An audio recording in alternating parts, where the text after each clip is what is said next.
Hello everyone, so this is Aryan Patel. I am back here with another nice question from the chapter of heat transfer. This is none other than but the PYQ of NEET Odisha 2019. Actually a very nice question and a very conceptual question actually.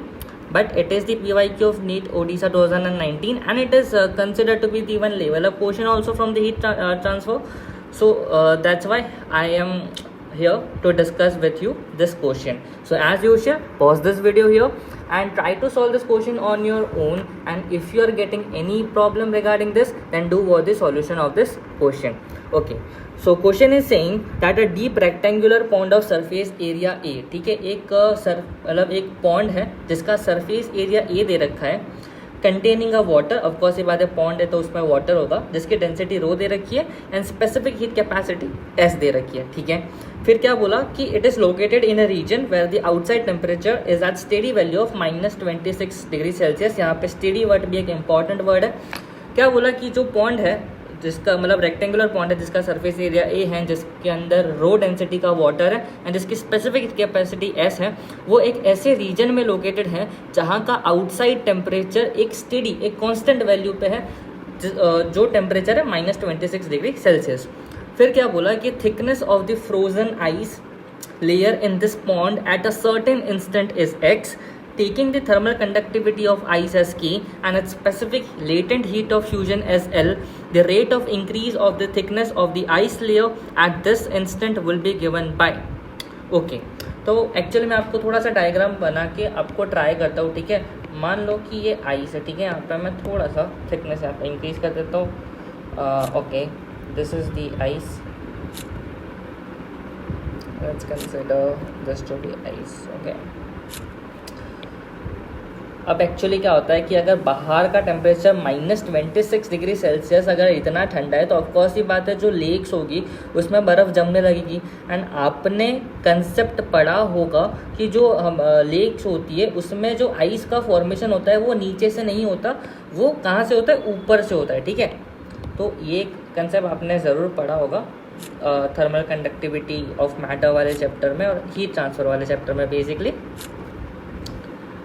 तो यहाँ पे एक मैंने rectangular pond बना दिया जिसका surface area जो है वो कितना है, ए दे रखा है. ठीक है, जिसका सरफेस एरिया हमें ए दे रखा है एंड जिसके अंदर डेंसिटी रो डेंसिटी वाला वाटर है. ठीक है, यहाँ पे मैं थोड़ा सा कलर चेंज अब मैं यहाँ पर लिखता हूँ. देखो, इसका जो सरफेस एरिया है ऊपर का, surface area of this pond is a.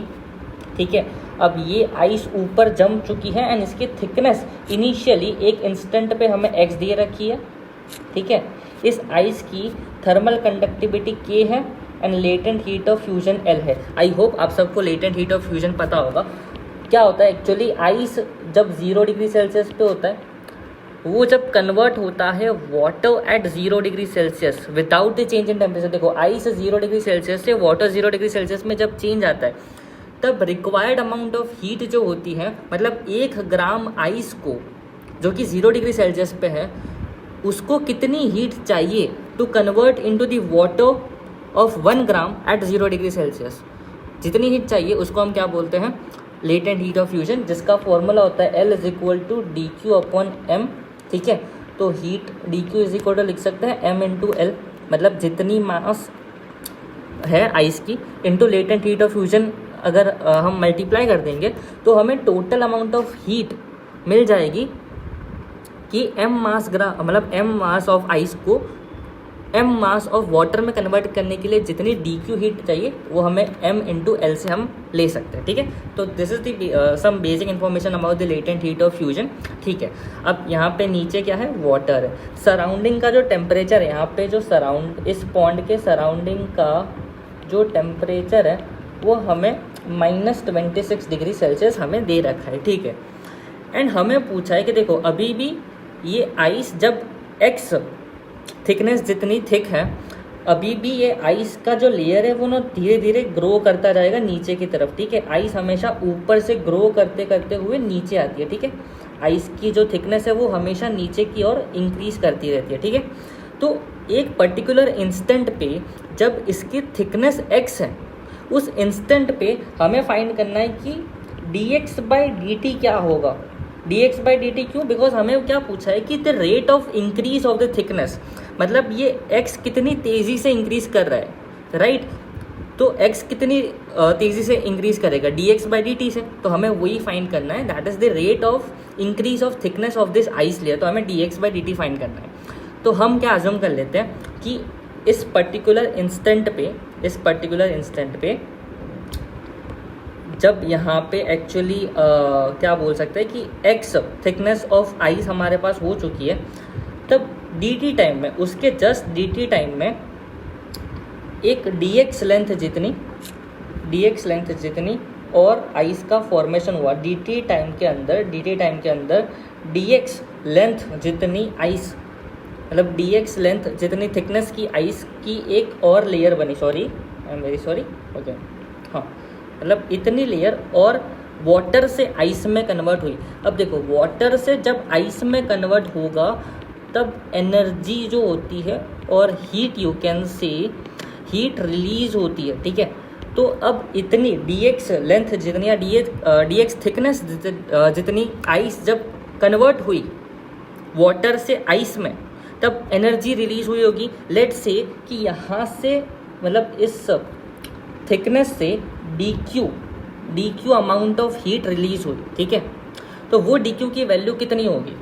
इस dx थिकनेस की आइस का लेट अज्यूम कर लेते कि इसका मास dm है, मतलब ये जो dx थिकनेस की आइस बनी उसका अज्यूम कर लेते हैं कि इसका मास dm है, ठीक है? तो dq अमाउंट ऑफ हीट कितनी होगी? मैंने अभी आपको लेटेंट हीट ऑफ फ्यूजन से बताया कि m मास ऑफ आइस को कन्वर्ट करने के लिए वाटर में कितनी हीट रिक्वायर होती है?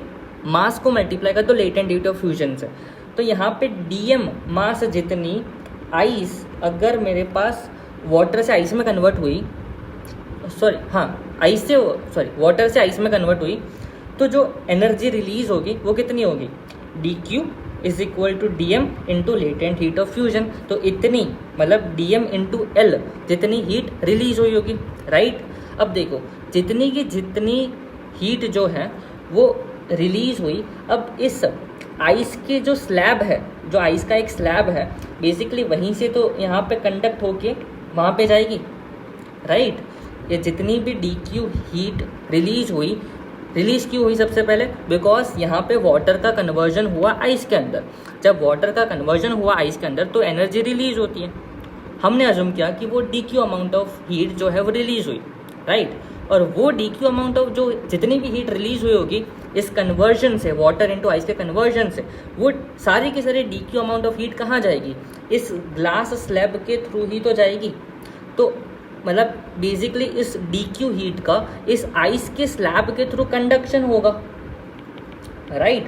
तो आपने कंडक्शन में पढ़ा होगा कि जो dq अपॉन dt होता है that is equal to k a delta t upon l। k क्या है? जिस मीडियम से, मतलब जिस मीडियम से, जिस बेसिकली आप बोल सकते हो जिस मैटर से वो dq अमाउंट ऑफ हीट जा रही है उसकी थर्मल कंडक्टिविटी k है, उसका area of cross section a है, कितनी लेंथ से पास ऑन कर रही है वो l है, and delta t is temperature difference, right? तो अब देखो, जितनी amount of dq heat release हुई इस कन्वर्जन से, मतलब ये dm मास ऑफ वाटर जो है वो जब कन्वर्ट हुआ dm मास ऑफ आइस में, तब इतनी हीट रिलीज हुई। अब वही की वही सारी जो हीट है वो कहाँ से कंडक्ट करके? यहाँ से। तो इस dq की वैल्यू यहाँ पे भी तो पुट कर सकता है, राइट? तो इस dq को सिंपल से हम यहाँ पे पुट कर देंगे, दैट विल भी, देखो dm आ गया यहाँ पे into l upon dt is equal to, देखो k हमें थर्मल कंडक्टिविटी ऑफ आइस हमें ऑलरेडी दे रखी है, that is k, right? Area of cross section भी हमें पता है, यहाँ पे जितना भी एरिया ऑफ क्रॉस सेक्शन होगा, देखो ये मैं आपको 3D डायग्राम नहीं बना सकता, बट यहाँ पे एक्चुअली ऐसे होगा, राइट? एक रेक्टेंगुलर पॉन्ड है तो उसका एरिया ऑफ क्रॉस सेक्शन हमें को पता है कि वो a दे रखा है। टेम्परेचर डिफरेंस कितना है? हमें टेम्परेचर डिफरेंस चाहिए तो हम higher temperature minus lower temperature कर देंगे। तो देखो, ये जब कन्वर्ट हुआ मतलब जो ये dq हीट रिलीज हुई और इस वाटर का आइस में कन्वर्ट हुआ, तो ऑफकोर्स ये बात है वाटर 0 डिग्री सेल्सियस से आइस 0 डिग्री सेल्सियस पे ही कन्वर्ट होता है ना, 1 डिग्री सेल्सियस 2 डिग्री सेल्सियस पे तो आइस पे कन्वर्ट होता नहीं है, राइट। तो यहाँ पे मतलब इस पॉइंट पे जहाँ से ये कंडक्शन, ये DQ हीट का कंडक्शन स्टार्ट हुआ, वहाँ पे कितना टेम्परेचर होगा, 0 डिग्री सेल्सियस।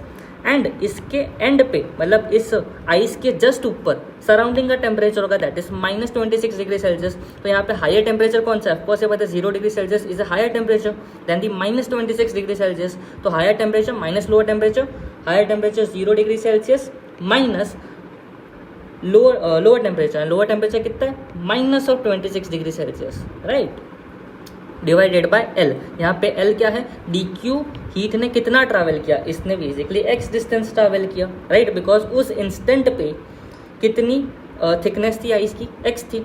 तो यहाँ पे हम सिंपली x पुट कर देंगे, राइट।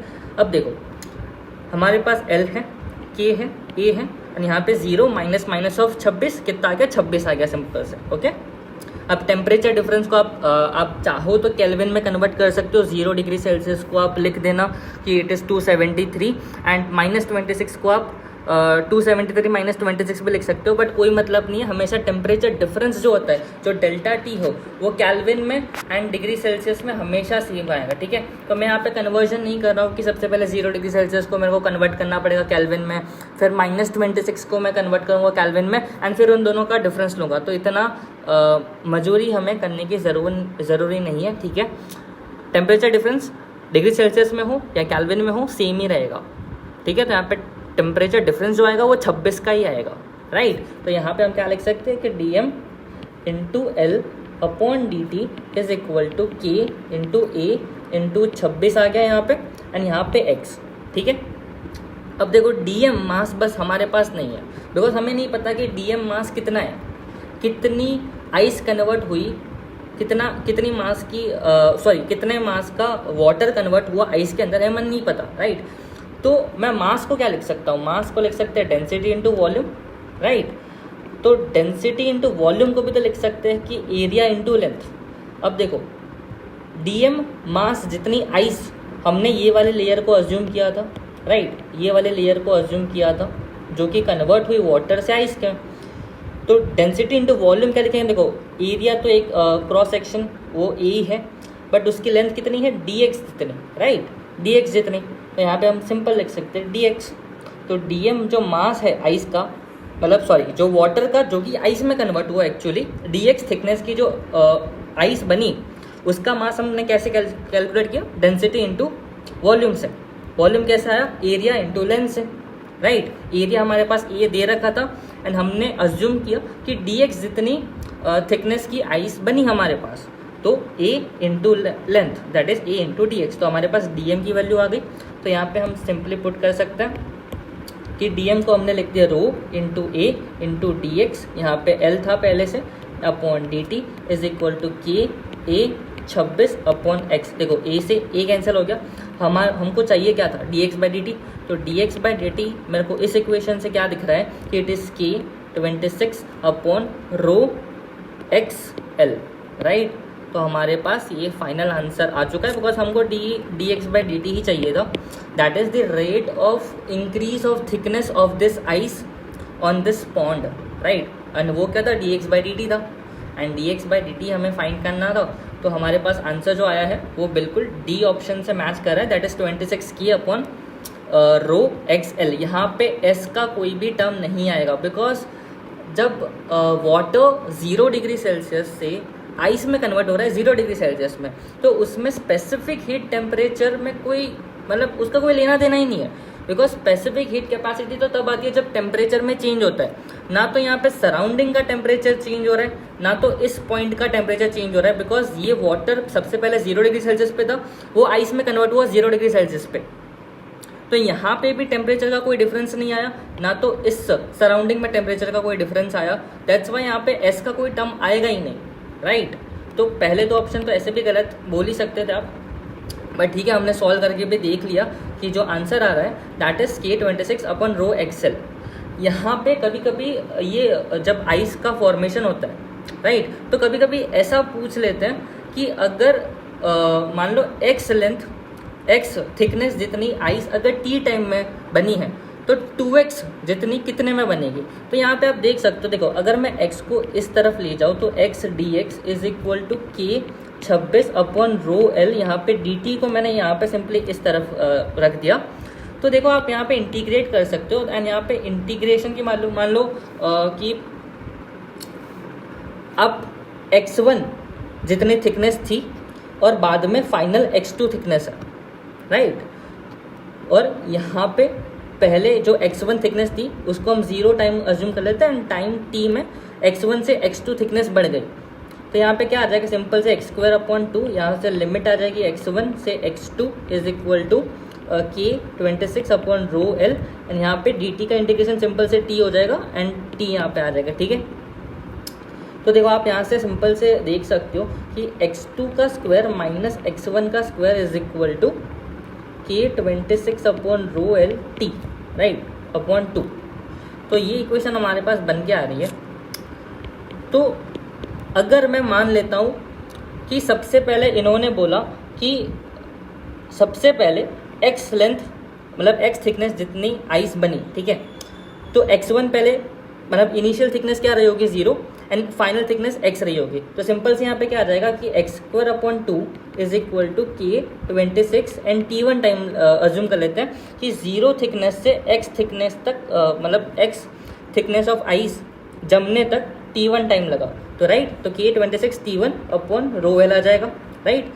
फिर मैं अज्यूम कर लेता हूँ कि x से लेके 2x तक t2 टाइम लगा, राइट। तो x2 की वैल्यू फाइनल थिकनेस की वैल्यू कितनी आ जाएगी, 2x का स्क्वायर मतलब 4x²। इनिशियल थिकनेस यहाँ पे x थी तो इनिशियल का x² divided by 2 is equal to k 26, यहाँ पे t2 टाइम लगा अपॉन रो एल, राइट। तो यहाँ पे आप देख सकते हो कि 3x² upon 2 is equal to k 26 t2 upon rho L, right. अब देखो इन दो इक्वेशन को अगर मैं ध्यान से देखूँ, अगर इक्वेशन 1 बोल दूँ यानी इसे इक्वेशन 2 बोल दूँ, तो अगर मैं 1/2 करूँ सिंपल से, मतलब दोनों इक्वेशन को डिवाइड कर लूँ, तो यहाँ पे मेरे पास आ जाएगा 1/3 is equal to t1 upon t2, because ये देखो x² 2 ये सब टर्म कैंसिल हो जाएंगे, एंड यहाँ पे बचेगा कितना 1/3 is equal to t1 upon t2। तो जो t2 है वो 3 टाइम्स ऑफ t1 होगा, ठीक है। तो कभी कभी ये क्वेश्चन भी पूछ लेते हैं कि अगर 0 से x थिकनेस जितनी आइस के फॉर्मेशन के लिए अगर t1 टाइम लगा तो x से 2x थिकनेस जितनी आइस बनने के लिए कितना टाइम लगेगा। तो अब इस तरह से इसको याद रख के भी आप कर सकते हो, या फिर इस कंसेप्ट के थ्रू भी आप ऐसे सॉल्व कर सकते हो। बहुत ही अच्छा कंसेप्ट है बेसिकली, एज एन कई टीचर्स इस कंसेप्ट को ही एक अलग से पढ़ाते हैं, मतलब the formation of ice layer on the pond ऐसे करके पूरा ये कंसेप्ट भी पढ़ाता है। बट ये अच्छे क्वेश्चंस इस पर बन सकते हैं, एंड आई होप मैंने कि आपको कंसेप्ट बता दिया है। आपको क्या करना है, सिंपल से dm मास जितना वाटर को आइस में कन्वर्ट करना है, उससे जितनी भी हीट रिलीज करेगी वो सारी की सारी हीट इस आइस के स्लैब के थ्रू कंडक्ट करवा देनी है, एंड दोनों को बस एक दूसरे के फॉर्मूला में रख देना है। आपके पास आपका जो रिक्वायर्ड रिजल्ट होगा आपको मिल जाएगा, ठीक है। तो आई होप आपको ये क्वेश्चन अच्छा लगा होगा। It's a very nice question, do give it a try. And अगर आपको इस क्वेश्चन के रिलेटेड कोई भी डाउट रह गया हो तो let me know in the comment section, and मिलते हैं अपने नेक्स्ट वीडियो में। तब तक के लिए ओके बाय, थैंक यू।